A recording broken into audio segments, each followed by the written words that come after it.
everybody. Okay. Thank you all for coming, despite the impending typhoon. What? You're waiting for it, of course. So welcome to our Media Salon event. We are very lucky today to have two writers who have defied the usual categories of fiction or non-fiction writers, and they are both. So we have Javier Moret, who's our Spanish journalist and travel writer, and he's also written some novels, is that correct? Yes. Mm-hmm. And we have Mabrouk Rachedi. My French pronunciation is not so good. Who gave up a career in banking, is that right? Yes. To be a writer. He does essays and columnists for newspapers, but he's also published 3 novels. So we're very honored to have him here to talk to you. And I'll pass the microphone over to them.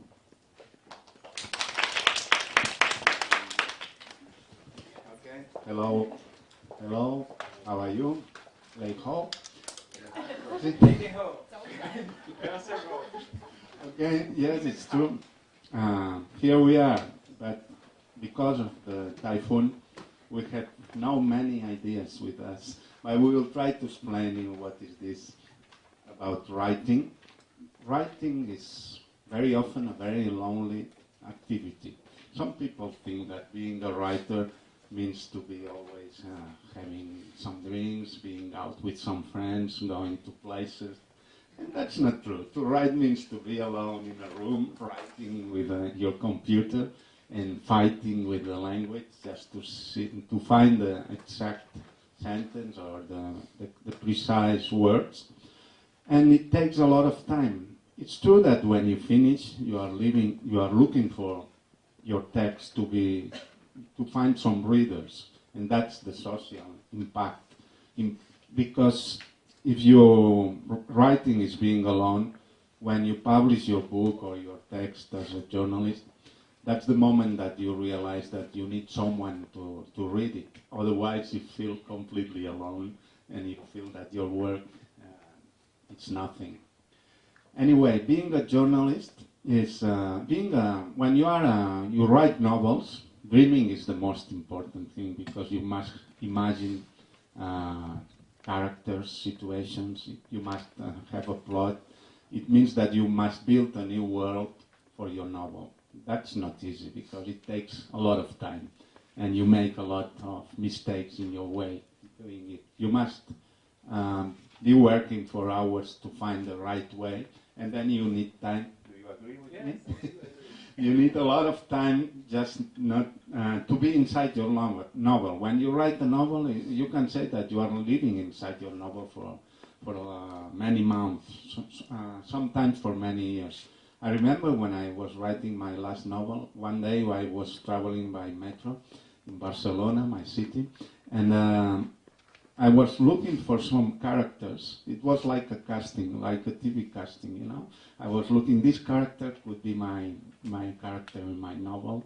These people there, it looks like the other one, and I realized that I was a little bit sick, because when you live in a novel, you live outside of the world. But maybe that's why I'm also a journalist. Being a journalist is easier, because you need imagination, but not so much, because you are following the news. Now there is a typhoon, you must know what happens with this typhoon. And then there is the reality who tells you what to write about. And then you need imagination, but not so much imagination as to write a novel. And the nice thing about being a journalist is that you can write about too many different things. You can write about economy, you can write about sports, about culture, about traveling, about everything. The only thing is that you find the thing you prefer the most. Some people like sports, and to write about the sports is the most important thing for them, and you can do that. But if you don't like sports and you have to write about sports, that's terrible, because you hate it. But anyway, when you start as a journalist, you will see it. You must take what you find. You cannot choose. If maybe you have to write about economy and you don't know anything about it, but you learn to. Time by time, you will learn a lot about economy. The only thing is not to stay at home or to stay at an office, just to go to the street or to the bar sometimes, because the news are not coming. It's true that now with internet, with Facebook and all these things, news, you can find the news staying home. You just look at some blogs, look at some agencies, and look at some newspaper. You don't need to go to the street. But if you want to be a real journalist, it's much better to go to the street, because you must find the news for yourself. Maybe you can start to get the news, but then you must talk with people and you must go to places just to see how is it from your point of view. That's the most important thing. That's you who are deciding what is important and what is not important in that news. And I've been lucky because I wanted to be a cultural journalist. I wanted to write a lot of books about traveling, and after maybe 30 years now I'm doing it. Because when I started, I had to write about politics. I didn't care about politics at all, but you cannot say I don't care about that. I'm following to the next station.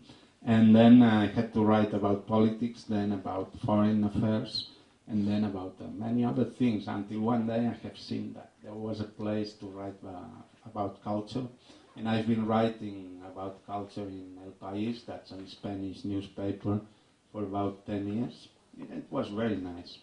But later on I found out that I would prefer to write about traveling, because traveling is also very nice. And being a journalist, you can write about anything, as I told you. So you can try to travel and to write articles saying, for instance, how is Hong Kong, how is living in Hong Kong.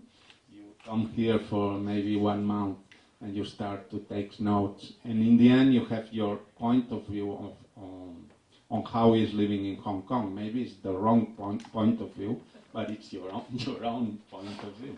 That's what you have to do.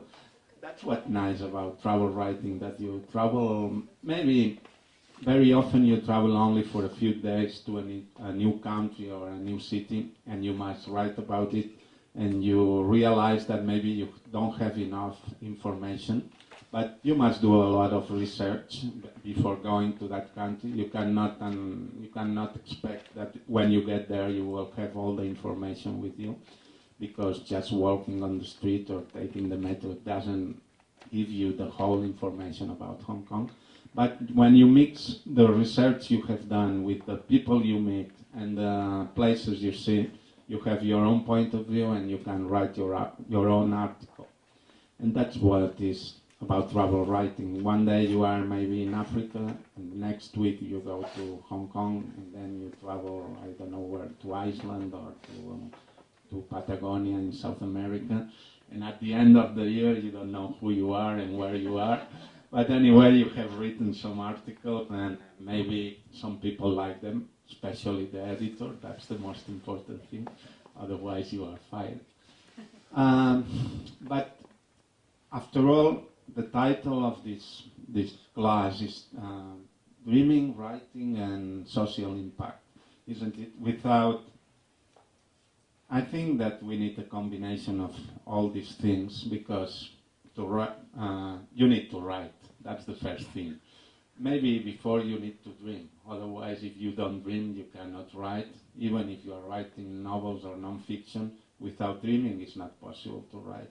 And then you need the social impact, because you need to be recognized as a writer, and also you need the money that they pay you for this. And if you have written a book, when you publish the book, you want it to be sold, because otherwise you cannot live only writing in your room and without going out to the street. And that's my point of view until now, and I will pass the microphone to my friend Rashedi. Mabruk Rashedi. Javier told everything almost. Me, I'm a writer. I was a writer before writing my first article in a newspaper. But it reminded me what Javier told Javier that I actually wrote some financial articles when I was a financial analyst. It's old memories, and I didn't remember. Yes, I was a financial. And being a writer, for me, it's totally different from being a journalist. So we are told that you have to imagine things, to imagine stories, to imagine characters. Writing for a newspaper, I write as mainly as a columnist, editorialist. I write editorials, So to be factual, you don't have to invent anything, So you have to. So it's totally different. And it was very surprised for my first articles because they give you the number of signs. You have to limit your writing. It's totally different when you write a novel. You write until the inspiration lives. And writing for journals, for newspapers, you have to limit yourself. And two totally really different thing.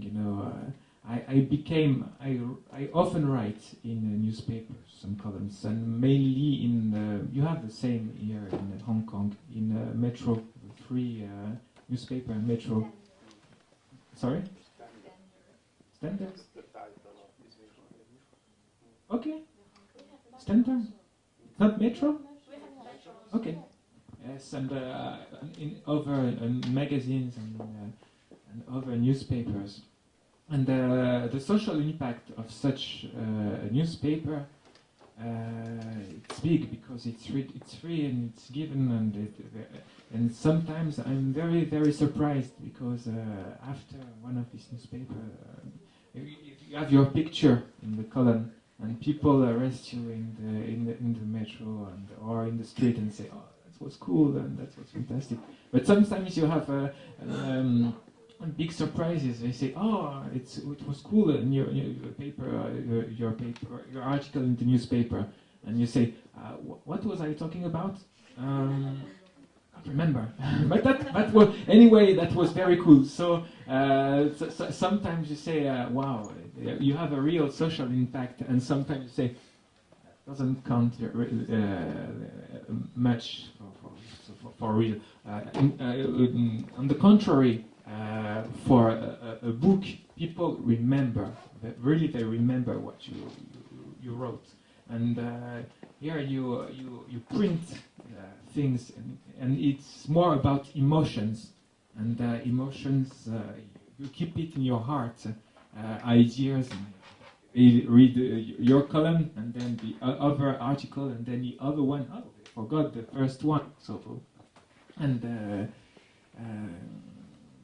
So being social, I think that social impact of books, yes, okay, you can have a very interesting social impact, but you never, I think, maybe I'm wrong, from my point of view, you never change the world with books.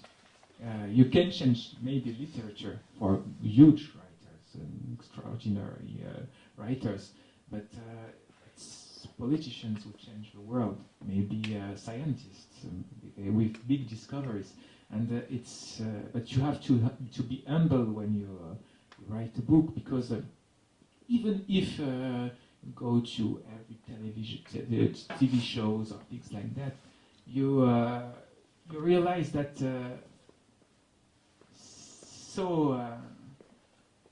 things are there's no.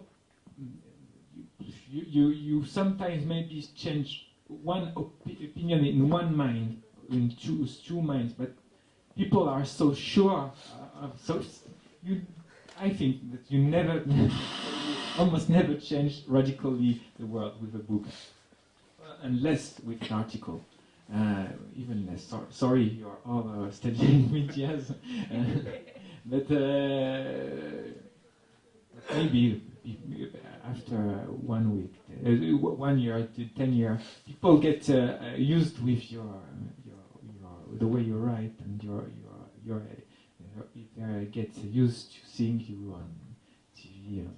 But you become more popular as a person and of a vehicle of ideas, and the person becomes most important than the ideas he defends. And about the social impact, something a little anecdote when I write or books or where I go on TV.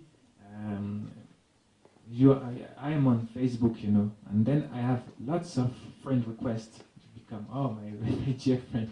So that's a measure of the social impact of writing, but it's a small one. So maybe Javier told really the way I think. I'm not a traveler writer. My first. I had actually the way I began to write. It was about. I come from suburbs of Paris. You've heard about the riots of 2005 in France. You remember these riots? No. 2005 in the suburbs of Paris, the banlieues of Paris. There was riots in all France, and I come from this kind of district, and I wrote about that reality also in my books, and so it's most of all my field of intervention when I write in articles, and I write about also.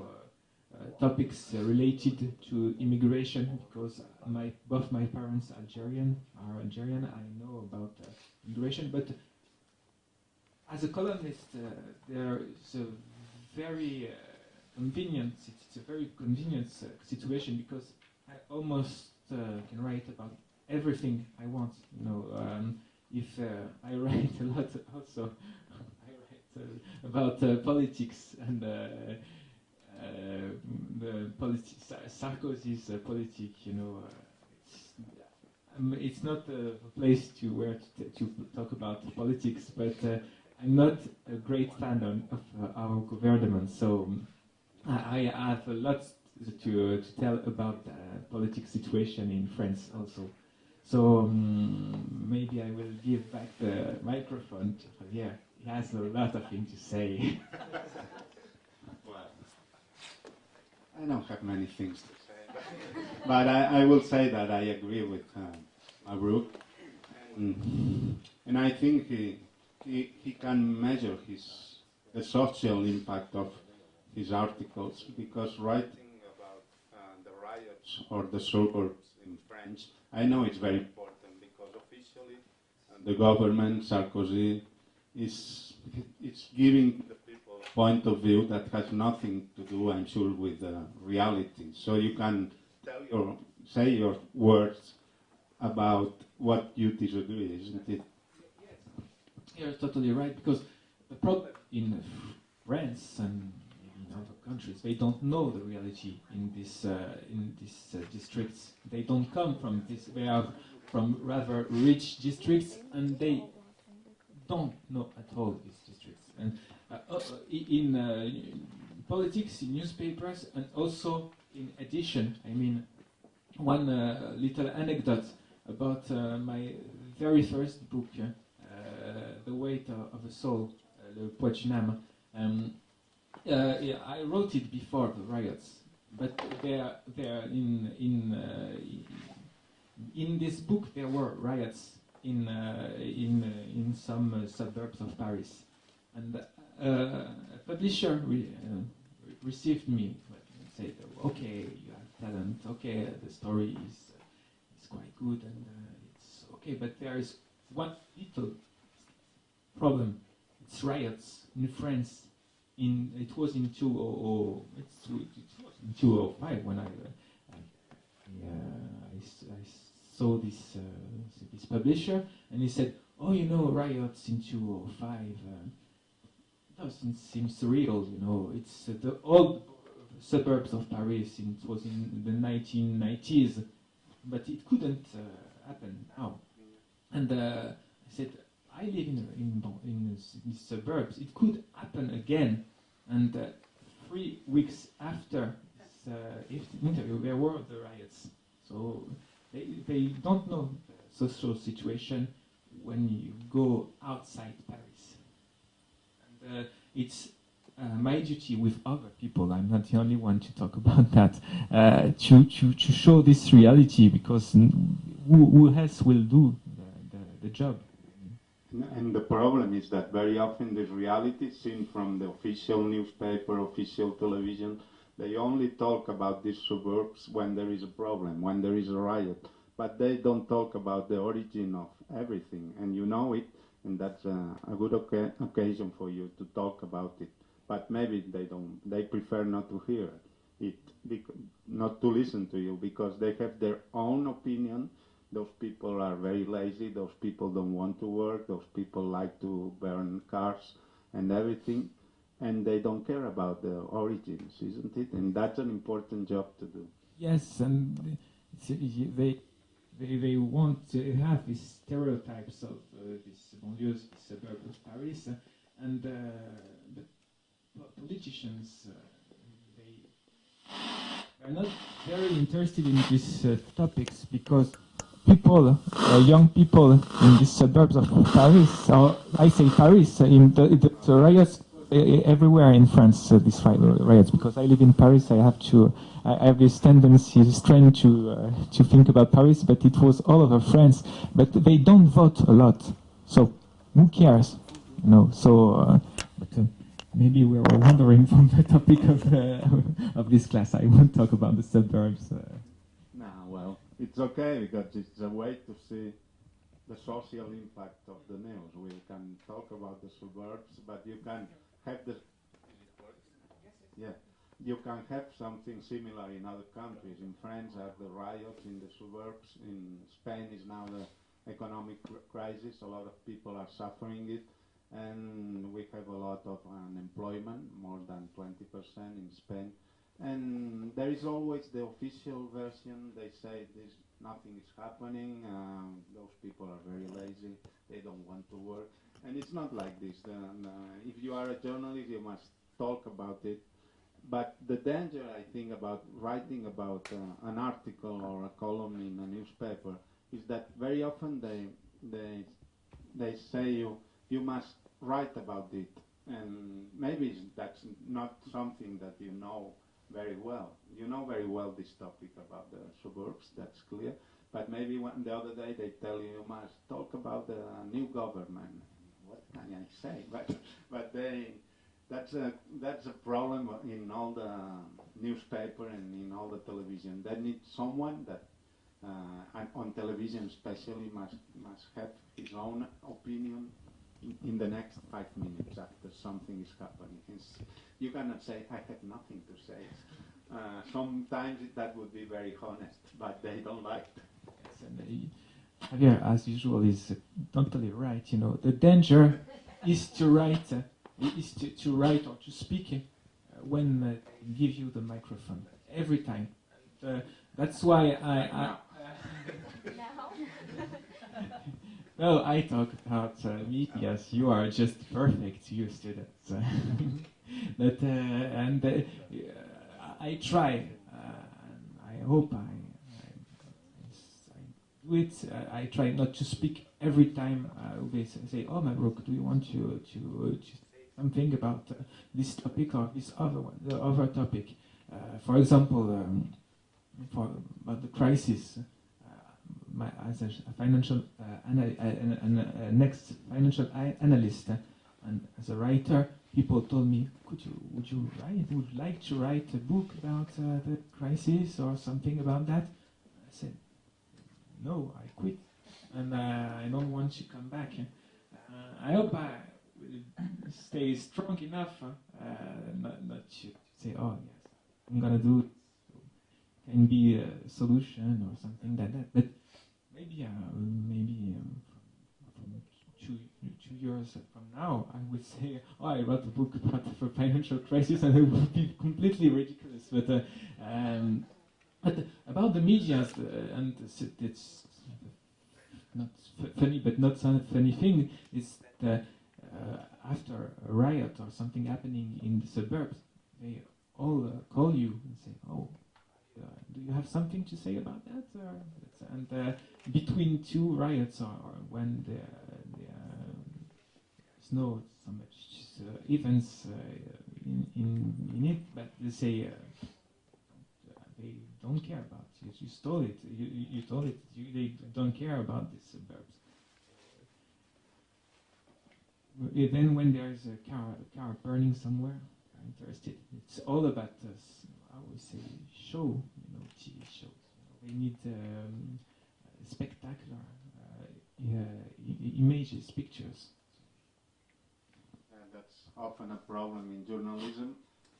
When there is a news, it's only for some days. After 5 days, there is something happening, and you forget about this. For instance, I don't know, the war in whatever country, maybe in Afghanistan. One day there is a bomb, and you see the news, they are talking about Afghanistan, and after 1 week nobody talks about it, but the war is still there. But the problem with the news is this one, that every new puts away the former one. And that doesn't mean that nothing is happening. Something is happening, but they have another title for the newspaper, and this is often very superficial. I like very much a Polish journalist who is dead, Ryszard Kapuczynski. I don't know if you know him. He was a very good journalist, and he has written several books, one of them about Africa, and it's called, I don't know, how do you say Evan? No. Evan, kind of wood, that's called. Very Evan. Evan. That's it. That's the title of the book, Ebony. And it's a very good book about Africa. But I was interviewing him once in Barcelona, and he was telling me, I have an advantage because I come from a poor country. When there is a war in Africa, a lot of journalists from the United States, from everywhere, came with a lot of money. They stay at the best hotels, and they write about, they can interview the best, the most important people in that country. But there is a day when the news are over. After 5 days, people get tired of this news, and all the journalist leaves. And he was telling me, Mr. Kapuczynski, I have this advantage. I'm not staying in a grand hotel, so I might stay in a poor hotel. That means that I know real people. I don't have to write about taxi drivers or about people in the bar serving you some drinks. That's what a lot of people do, a lot of journalists. And then when the news ends, I stay here because I know that's when the journalism starts. When you follow the news, you are talking about what's happening, and it's very clear what's happening right now. But when the news are not in the title, you must stay there to write a book, an article, a long article, and to know what has happened. Not just to say there was a bomb here, many people died. Anyone can write about it. It's very easy. But then to analyze what happened and why all this happened, this is not so easy. And Kapuczynski has been living for a long time in Africa, and now he's dead, but he has published books in English, and he's been awarded even in the United States. And he was writing, for instance, about Ethiopia, and he wanted to know why there was an emperor there. And he started to ask everyone why this emperor has been ruling the country for so many years. And he has written a very good book. The title is The Emperor. And then he wrote this one about Africa, Ebony. And it was nice to see that after all, he was not an important journalist, but he's been there for a lot of time. and he was living in poor house in a poor neighborhood in Dar es Salaam, the capital of Tanzania, and there he got the malaria. Malaria, you say? So he was not living in a ghetto with other journalists in a bubble in a Hilton hotel or Sheraton. He was living in a poor neighborhood, and he was trying to do his best. And in the end, he's got the prize and a lot of awards. But the problem is that Kapuscinski was, in the end, he got it. But there are a lot of other journalists who are doing the same, and maybe they are not so lucky to have this social impact. But I remember there is another title, another title by Kapuscinski. That's I'm not remembering. That's the ethics is the most important thing in journalism, and I agree with him because some people forget about ethics. They think that the most important things is be on the first page to have a good title, and they don't care if this title is right or not.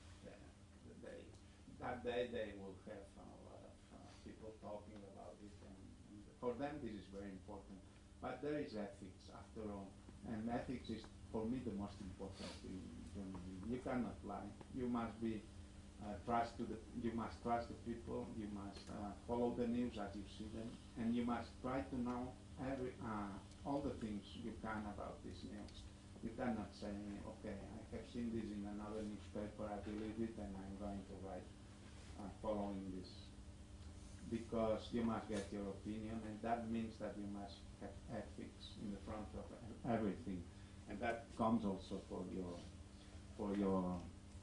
this topic about the works. That sometimes when there are official newspaper or official televisions, ethics is not the most important for them. Exactly. We had a kind of scandal in France about a journalist from a magazine, a French magazine called Le Point. He wrote an article about polygamy. When you marry several. Okay, polygamy. And he said, I met one woman, and he described her so physically. He said, but the problem was he never met this girl, and he was cheated by a guy. And the guy was supposed to arrange a meeting with a woman, a polygam woman, and so he said, yes, I will arrange this appointment. And then he said, oh no, she's no more available, and so we'll have this interview by telephone. Okay, and he said he was the girl. He imitated an African girl. He said he invented a story, and he filmed himself doing that, and then in this journal, it was in the cover of a magazine. We met a polygam woman, and so the journalist, he could have said in the newspaper. He didn't say, I had her on telephone. No. It was I met her. She had this kind of eyes or things like that. It was impossible. And the scaring thing is that at the end she said, it was the first time of my life I was cheating like that, and it's been 20 years old. 20 years I'm doing the job. But the problem is, if he's doing this job like that, the problem is maybe several of his articles are as fake as this one, and maybe it's the guy who cheated him. How the journalist, maybe I'm coming. You understand what I say, really? And this guy who cheated the journalist, he was introduced by a politician. So the journalist knew this guy who cheated by a politician who wrote a report about polygamy in France. And this woman, this politician, who never met also this guy, so, and she never met a polygam woman but she wrote a report about polygamy. So everything is said, you know, ethics doesn't exist neither in politics nor in journalism in that case. And there are lots of stories of fake information, particularly about the suburbs. You know, in a TV magazine, kind of 60 Minutes TV magazine, they add some beards to young people. Say it was 10 years ago or maybe more now, and they add some beards. Say, oh, they're Muslims, you know, they're dangerous. But the problem was that people realized they had some beards because they took the same pictures as maybe 1 year before, and they had some beards. Says, oh, so it's very strange because they had the same face and they had beards and the same post, but they had beards this time.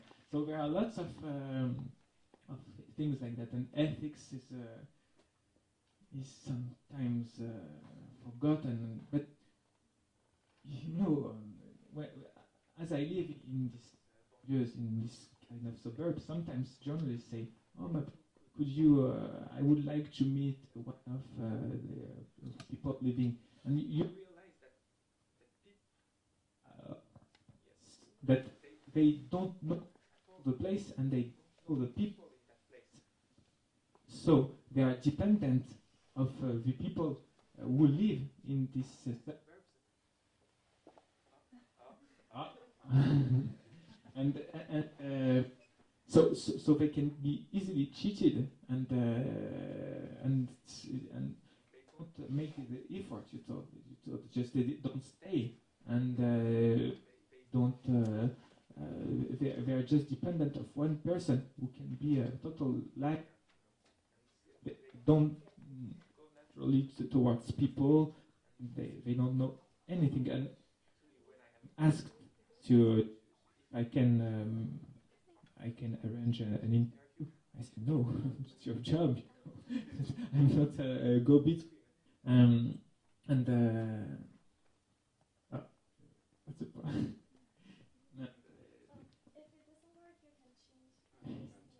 No, but go ahead now. Well, we are always saying the same. I agree with Maru, because you cannot say, you know, it's the first time that I do this. I've been working as a journalist for 20 years. If you do it once, that means that you are not a good journalist, because you must never forget about ethics. You cannot lie, you cannot take something, because the most important thing is the truth when you are writing a newspaper or on television. But another important thing is that sometimes it's not the journalist who does that, but the editor. The editor is asking you to do that. And some people do it because they know that otherwise they could be fired.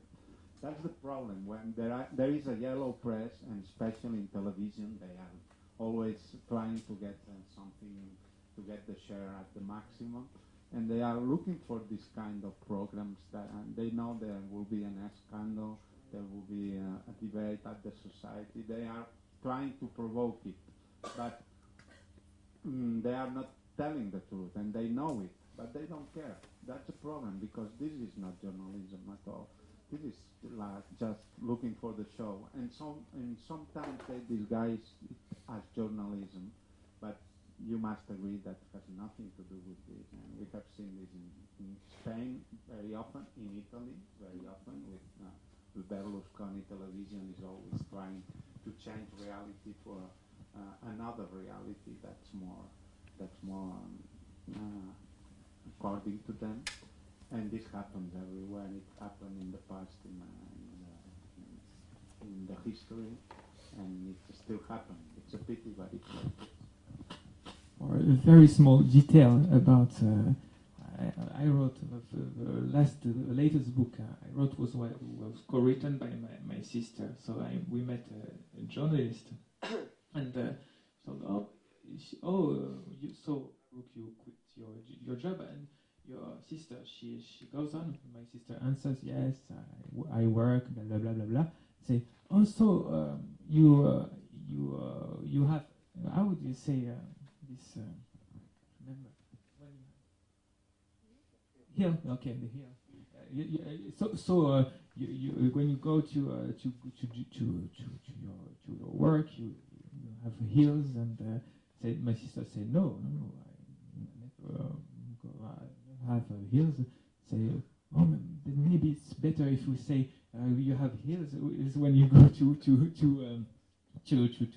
work and then you write you become an intellectual and because some and she actually wrote it really in an article yes yes by the day she have heels and at night she becomes because the journalists you know about this storytelling thing they want you to tell stories and I realized it fully when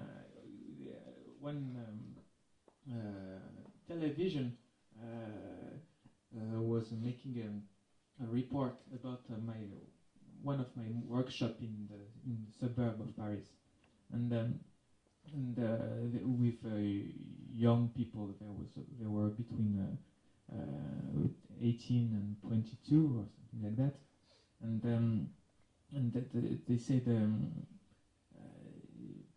they always wanted stories, wanted interesting things, and they wanted, we're going to change from stereotypes, and okay, so that was their point of view. And all in this workshop there were maybe 6 or 7 people, and they realized, the journalists, that maybe more than half wanted to be animator. You say, wow. I love English sometimes. But they say, they realize it, they say, but we can't say that because you're a stereotype. So they had the truth, but they didn't want you to see this reality because, they have to be totally different guys, and maybe we would like to say we would like to be a writer or something like that, but no, they wanted just to be an animator, and they just wanted to have a normal life, and that was not interesting at all for journalists. So they had to have example or sometimes funny things. They sometimes you realize that they become somehow fiction writers. Well, there is a joke among journalists that says, "Don't let reality spoil a good title." This is good as a joke, but some people really believe it. They say, "I need a good title," and they decided, if the reality doesn't fit, I will invent a new reality. That happens with interviews, with politics, informations, with everything. Well, we've been talking about this mainly about the social impact in the riots in the suburbs, in political issues, but also when you work as a journalist for cultural issues. I've been working for more than 10 years at this section. You feel it because you see that when you write about a book, you interview an author, a lot of people maybe they don't read the whole article, but they have seen the title and they decide that maybe this book is important and I'm going to read it. And when you start, everything is very innocent. But then after a few weeks, a few months, all the publishers in the country know you and they are calling you to tell you this title is important, you must write about it.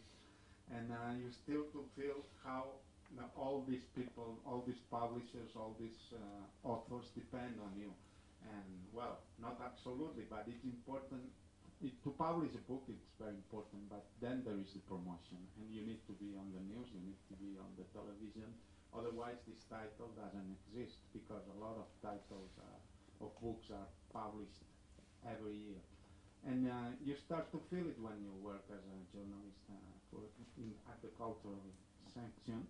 But what's funny, I remember that I once wrote an article about the book that I didn't like at all. It was an awful book, and I wrote it directly in my newspaper. And the day after, I met the publisher, and I said, "Oh, that's not my best moment." But the publisher told me, "Well, the title was fourth column, so I don't care what you wrote, because the most important thing is to be on the newspaper. If you write, if you like the book or not, that's not important at all." Then you realize that the social impact, sometimes it depends on the title only, as the editor says, and people don't, it's like when you were saying that people stop you in the street, "Oh, very good article," and they don't know maybe what you wrote about it. They have seen the picture. And what you see, I have realized that the most important thing is to be on the TV.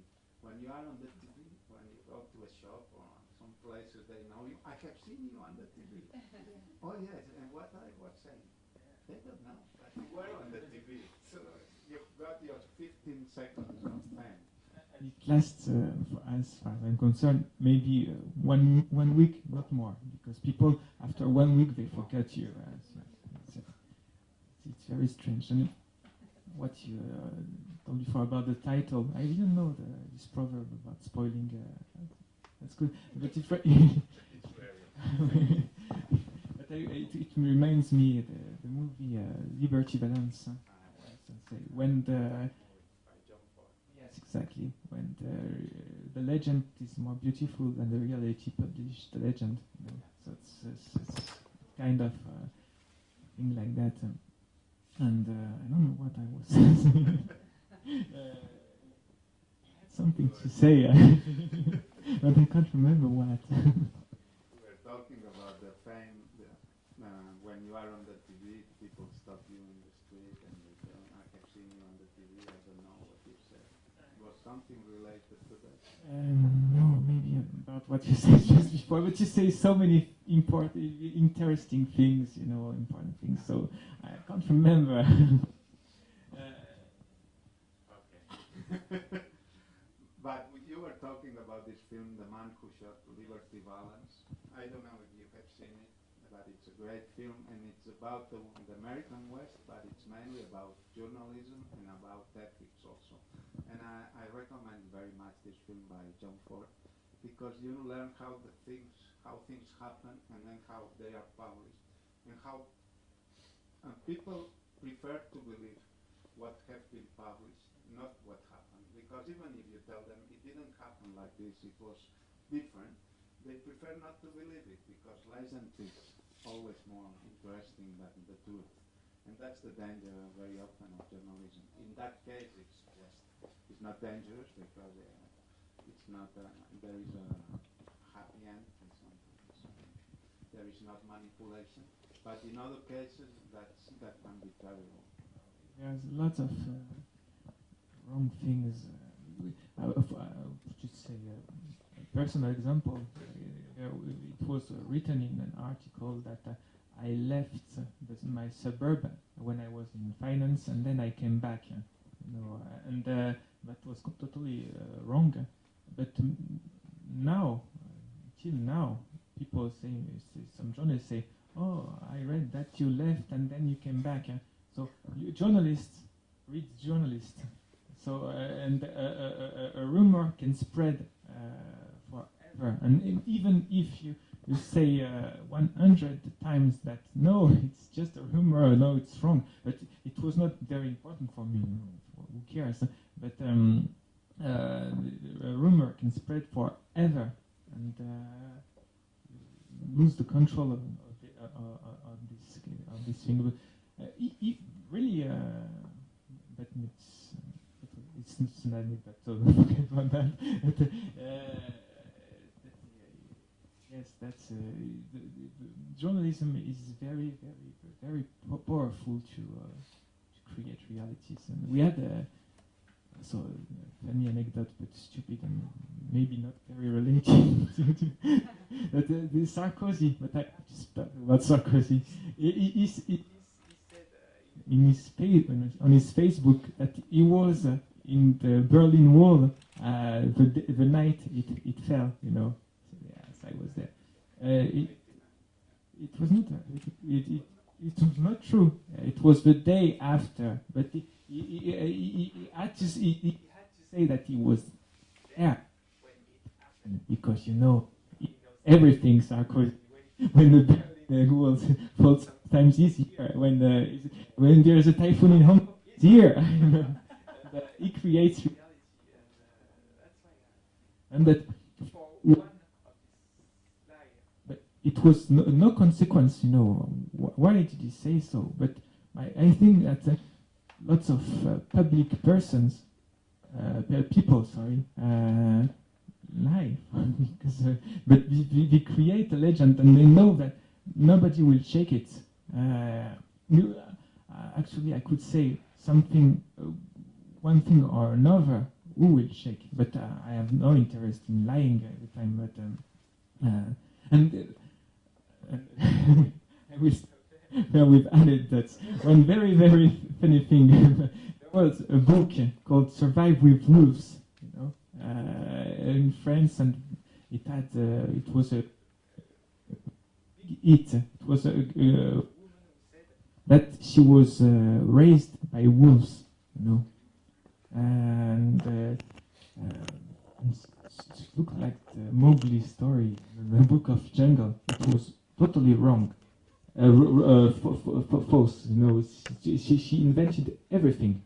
It was a bestseller, and it was a film. But when it became a film, some people started to think, oh, she was raised by wolves. That's and they checked it, and they said, oh, that's not true.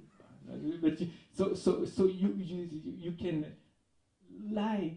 The field of lying is huge when you are interviewed by journalists, and a good journalist must be aware of that. You know, wow. So if somebody says that, I flied from a building, just check it because maybe it's wrong. You know. You were talking about Sarkozy deforming history, and that's very usual with politicians. When they have success, suddenly they try to make up all his biography. And it remembers me the times of the old Soviet Union, when they were publishing some pictures of the most important people in the country, when someone was not. Maybe he was someone in the past, but now he was not the appropriate person. They were facing it, erasing it, like with Photoshop now is very easy to do it, but in the past they had a special artist to do that. They have a special department in Moscow, and they could do it very well. You could see a picture with 5 people maybe, and when it was published there were only 3, because 2 of them were suspicious, and they prefer not to see them there. But this is very common. It's a pity, but now more and more, thanks to internet, those things can be discovered, because you see the global information now allows you to see these pictures all together. This happened also not some weeks ago in Spain, and you see the real picture and you say, hey, you were lying me, man. It's about erasing. We'll talk about Sarkozy once again. There was a picture of him published in a newspaper. It was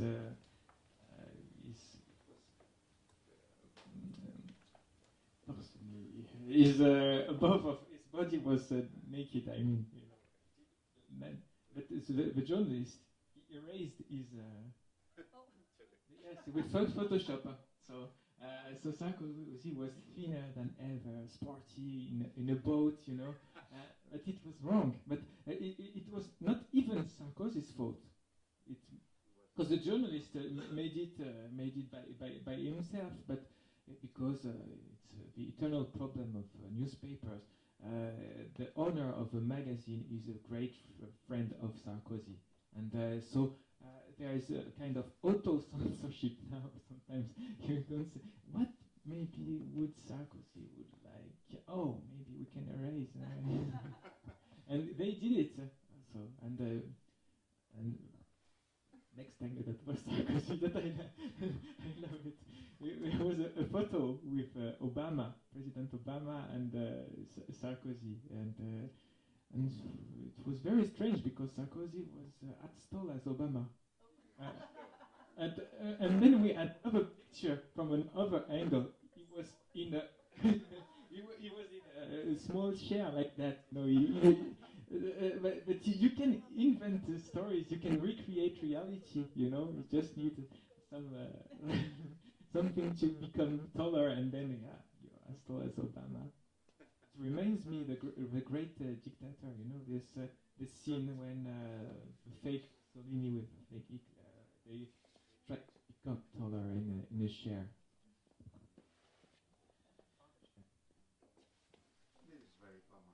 It's a pity, but more and more you see things like this. I remember this photo from Sarkozy trying to be as tall as Obama. That was ridiculous. Everybody knows that he's a short man. It goes like this. They think they can. There is a song by Bob Dylan who quotes a sentence by Abraham Lincoln, that's the former president of the United States, and he was saying, you can cheat some people during some time, but you can never cheat everybody forever. And that's true, because there is a moment maybe you are cheating people and you say, I am as tall as Obama, but people are not going to believe this. People are not stupid. People are not stupid, but no, but really, I really think you're right. But the strange that they don't care. Really. They get used to lies and say one more. But I knew this version with Bob Marley, who can fool some people. Bob Marley, yes. Redemption song. You can fool some people sometimes, but you can fool other people all the time. Bob Marley, Redemption song. We must publish it. Bob Marley was saying that. Yes, but it was in the song, but it was a quotation in a. Yes. Also, Bob Dylan has this in the song. And Kennedy was quoting it quite often, but it seems that the author is Abraham Lincoln. But maybe it was in the Roman times. I'm gonna write it as a title and say my book already said. Who is this? Journalism today. You're going to be an important journalist. Yeah.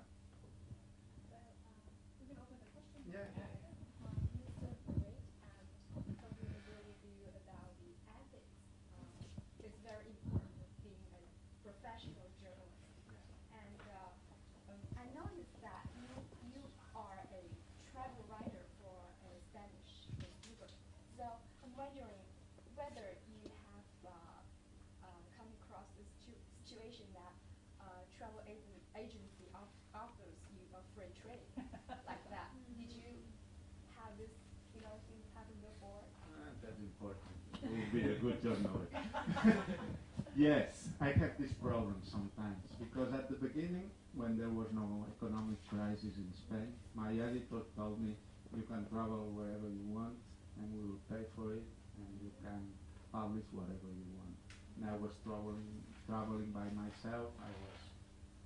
Sometimes I was talking of a country I like it very much. Sometimes I could say I don't like it at all. But now, in the last year, we have this economic crisis, and my editor told me, now you must accept all the invitations of different countries, tourist offices. Yes, but I told him I'll do it, but that doesn't mean that you are going to write everything is great, everything is wonderful. And I'm telling them, when they are inviting me, I'm telling them, okay, I accept, but it doesn't mean that I'm going to say that everything is good. And sometimes I have published some articles saying I don't like this, and they are angry, but they know that I must be free, otherwise I would feel like working in publicity, I don't know. It was more promotion than journalism, and it's a very different thing. But it's true that you have this danger when you... I was working in the past in a newspaper, and they were sending, when they published new books, they were sending us the new books. And the editor said, okay, we are not going to accept the new books. If you like a book, you buy it. But that's impossible after all, because when they send you a book, it's before being on the bookshop, so you need to have these books. But it doesn't mean that you are going to say this is a great book. But it is most dangerous when you are talking about travel writing, because when you know that the tourist offices invite you maybe to Bangkok, and they send you to the best hotel, and they send you to the best restaurant, and you don't see the real country, and you stay there only maybe for 5 days. Everything's so great that maybe it would be better not to publish an article. When you travel by yourself with a backpack and choosing your hotel and the restaurant, you realize that you know this country much better. But this one more of the contradictions of journalism, and we must try to avoid. Yeah, Writer, yeah, more that's it. controversial. Yeah, probably. Yeah. And it's true that in the last time the tourist offices have found out that it's easier for them to invite the journalists, because they will have 5 pages or more in the Sunday newspaper with a lot of photographs, that paying an advertisement on the newspaper, because it's much more expensive. But we must deal with it. Sometimes I accept that the reality, I fall in this simplification. I was invited to Taiwan 1 month ago, and I have only seen 5-star hotels and wonderful places, and I'm sure there is another reality. But it goes like this. Sometimes I feel it. I can't tell you. Article about Taiwan. I will publish it next month. And I also have a question for Mr. Rashadi. Thank you. I'm curious about why did you give up being a financial analysis that is a very well-paid job to become a writer that's not seemingly not so promising. It's very well, but with meeting like that, it's a more hard thing. It's passion. So it's the only reason to write, because it's a passion to write, and then I wasn't aware about that. But then you write and you get published, and then you meet lots of interesting people. So wow, it's fantastic. And Javier, I feel guilty when I say no, but Javier, because of your name, guilty because I don't pronounce it correctly. It doesn't matter. Mauro. No, books, and you books, yes, from publishers, and that if they send you books, they would like you to write good things about that, and that's always yeah, but no, but because as Xavier said. You have to talk. You sometimes have to talk about the book before, because you receive it before. So it's when you so it's more convenient like that. But me, I chose to write about books, only books I like. If I don't like a book, I don't write about that. And because I don't work in the cultural pages. It's not the same as you, and I write only when I want to write. But so I have no pressure. but sometimes you have say, oh, you're right about what you say, oh, but wasn't that good? And so you have to escape. I was saying that ethics is one of the most important things in journalism, and now listening to Marluk, I would say also that the second most important thing is to be true to yourself, because you said I was writing in financial writing, and you feel that's not your field. You prefer to do other things, isn't it? I was writing. I remember just, but I. When I was a financial analyst, I wrote for brokers, you know. So and some newspaper also asked me sometimes to write some financial papers. So it was not my main activity. So it's. But you must do what you like. Exactly. That you know that you can do better. Sometimes you cannot do it when you start, mainly because you must accept the first job you can get. But then you must know the way you want to follow and what do you want to write about. I don't know if I can do it better, but I know that I like it much better. And so that's why I did it. I have a question for Mr. Xavier. Okay. Yeah, as we know, you are a travel writer, and you cover something about Africa and Australia and a lot of countries. I was wondering that a lot of media said there are journalists or writers to all around the world to write something about Africa. And what do you focus on? What's your angle and perspective on this Africa? You write something about the environment or education or something about their civilization. So what are your focus on when you go to a country and write this country? It's not easy to talk about Africa, but because there is a lot of generalization, and some people they are not very deep when they talk about Africa. It's not easy. I love very much this continent. I think it's the most interesting in the world. But when you go there, you realize that I prefer to write about people I meet. I'm not trying to write about politics, but what I see. Writing, I'm not writing political articles. I'm writing about traveling, and traveling means what you find when you go there. The history behind this. When I was in Uganda, for instance, I was writing about the discovery of the Nile, of the origin of the Nile, by Mr. Speak, and also about the former kings of Uganda. And you go to these places, you read a lot before going there, and then you try to meet a lot of people and to see the places with your own eyes. Otherwise, if you try to write what other people have said before, you are only repeating what has been published. And so I'm trying again to be true to myself, to write what I have seen in this country, and in every country can be different. In some countries, like in Tanzania, you see a lot of poor people dying of AIDS, and you must write about it also. But you must know that when you write as a travel writer, sometimes your editors tells you, I don't want you to write about misery, just say that some beaches are wonderful, that there are palm trees, and you try to write about this, but you know it's not going to be on the title.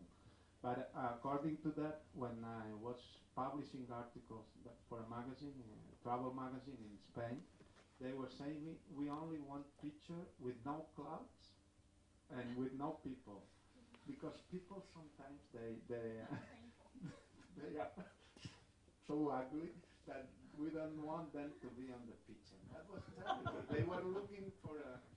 It was like this Sarkozy Photoshop.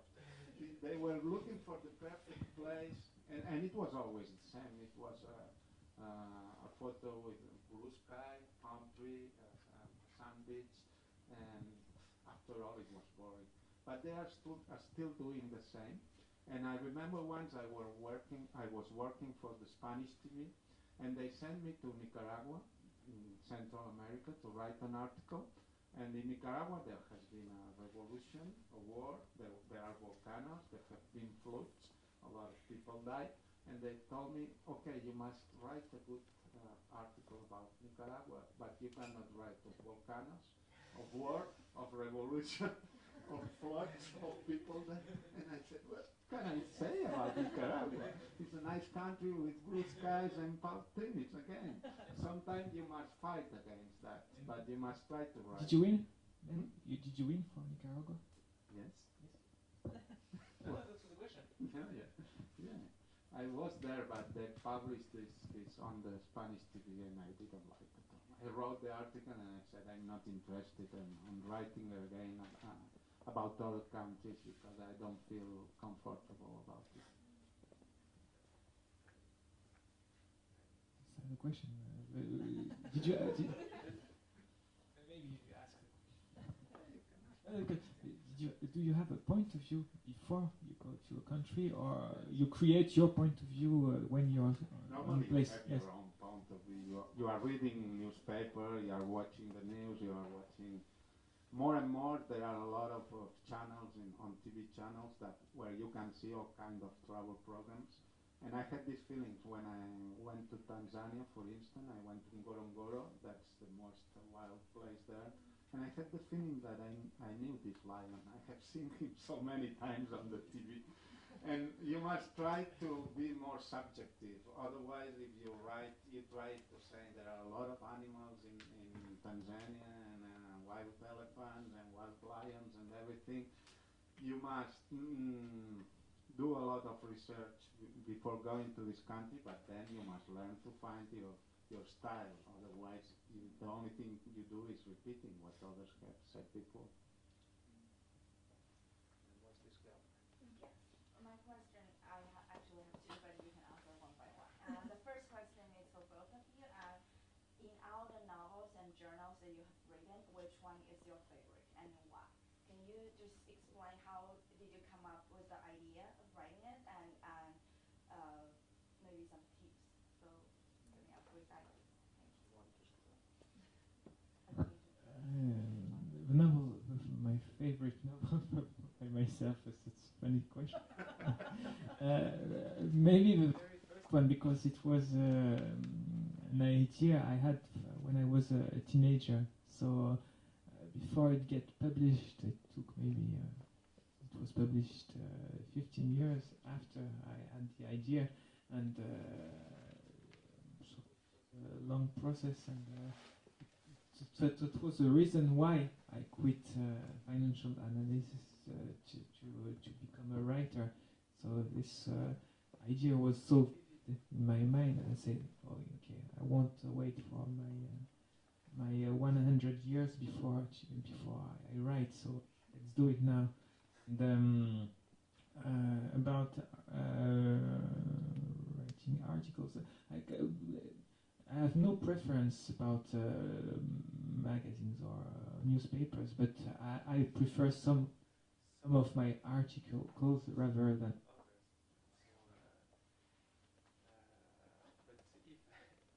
others. If I say I prefer this one rather than that other one, wouldn't know what I'm talking about. But I prefer sometimes. Yes, I prefer. I wrote one about ordinary racism in France, and it was taken from my own experience. So this one, I like it. Maybe to be another one. There were also riots in 2007 in France, in Clichy-sous-Bois, and maybe 2 or 3 weeks before, I wrote in the suburbs nothing changed. And so maybe yes, this one is particularly mine because I said, but I swear that I never create any riot. People who think that's my answer. Well, it's like answering which of your children do you love? Do you prefer? It's not easy. But you love all I chose. You have to choose now. Choose one. My first novel, probably, because I wrote my first novel when I was 30 years old, and it came as a result of my journalist activity. So I was writing as a journalist in my newspaper, and writing journalism is very good because it gives you some lines. You must do it very quickly because it's going to be published the next day. But you know also that in 2 days it will be forgotten. And that one day I was writing on my newspaper, and I received some news from a foreign country, and suddenly I realized that I was thinking, there is a name here, but what is um, behind this name? Who is that man? Because there wasn't spy somewhere in Africa. And I decided to write a novel to know about what was behind this man, this name. And I realized that you need a lot of imagination, but it was very funny because you were completely free. When you are writing for a newspaper, the news, you must follow what happened. The reality is what is the most important. But suddenly, writing a novel, it was like being free, completely free. And I think that that first good novel, I wrote it in 1 month or so because I was like possessed. And I published, and it was a success. And it was a pleasure to realize that the writing is one of the things that I prefer. But you can write in 2 different styles. Writing as a journalist, you have a lot of things that tell you how to write. But when you write a novel, you are completely free. And I love so much that feeling that I've been writing other novels. But I think it was Hemingway, maybe it was Bob Marley, who said, yes, as you know, Hemingway was a journalist, and at the end he was a writer. And he said, to be a journalist is the first thing you can do to be a writer in the future. But there is one condition. There is one day that you must go away from the office and to write by yourself and let your imagination free. He was right, I think, but he was always a journalist in some way because he's been writing novels about Africa, about Spain, about everywhere, but always following the news, trying to be truth to what was happening in the world. Okay, that's it. Anything else? Another question is, did you write in English or in your mother tongue? In English, yeah. Or in your Spanish or French? Writing. French. I write in French. So you never write anything in English? Never. I wrote it. It was in English, yes, for when it was when I was in Morocco. It was in maybe in May, but I needed rewriting, so I can write, but I need some rewriting. Well, I will surprise you because I'm not writing in English, not in Spanish. I'm writing in Catalan. Catalan is a language spoken in Catalonia, that's a part of Spain. Barcelona is the capital. And that's my language. During a long time, until the death of the dictator Franco, until 1975, it was forbidden to teach Catalan at the school. But it was the language I was speaking with my friends, with my family. And so I'm writing in Catalan. 10 million people speak Catalan, even if there is not, it's not the main language in Spain is Spanish. Now it's official in Catalonia, but not in the rest of Spain. But I can write also in Spanish, and I like, and for newspaper and magazines, I write in Spanish. And I am lucky to have 2 languages. Some people think there is a problem having 2 languages, you must choose. You must not choose. It's just a question of you can write in both languages. One of them, for me, Catalan is the one that I feel is my mother tongue, and that's why I'm writing the novels in Catalan. But sometimes I'm writing travel books in Spanish, not in English, because you don't feel free when it's not your language. It's not so easy. You can see us doubting and finding the right words. You need to feel comfortable with the language. Do you think Spanish is your second language, or do you think Yes, I feel like this.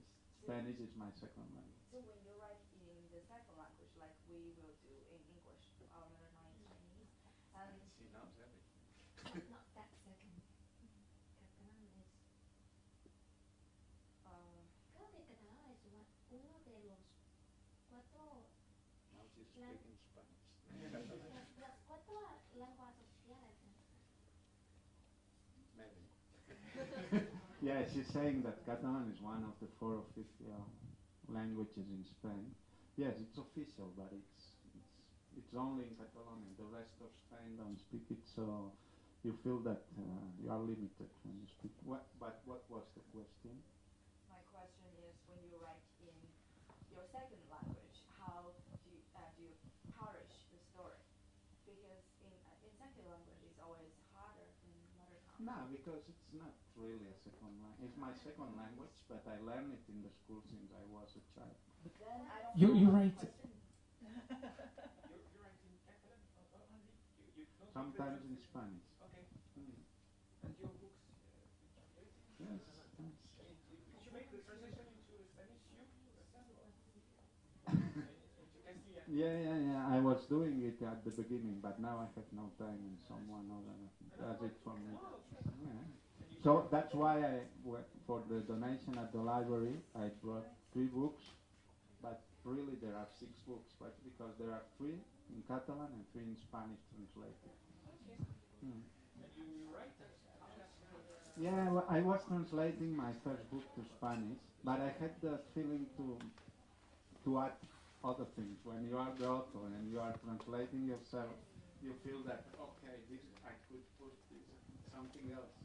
You write this translation of your translated Castilian? Yeah, sometimes. And it is okay with that? It's very... No, it's okay. No bother. When some people read it in Catalan, some people read it in Spanish, and rarely they read it in both languages. Nobody knows about it. But one of my books in Spanish has 2 more chapters than in Catalan, because when I was translating, I was finding new situations. We have time for one more question. Okay. I think you're the only one. Can I ask a follow-up question? You said that your mother tongue is Catalan and not Spanish, not English, but you travel to but you're a travel writer. So when you travel to Africa, they don't speak Spanish, they don't speak English. How do you interview them, and how do you get it? You know now that English is the lingua franca, and it's spoken all over the world. In Africa, they speak a broken English that I understand perfectly. But what if you go to somewhere that you cannot communicate with each other? So Yeah. what skills do you use? I can speak French also, and in some parts of Africa they speak French very well. But yes, there is always this problem. But, you cannot speak all the languages in the world. I would like to speak all the African languages, but you know that's impossible. But sometimes when you speak English, even if it's not a very good English, you know you can communicate with people and know a lot of stories. That's what it's all about.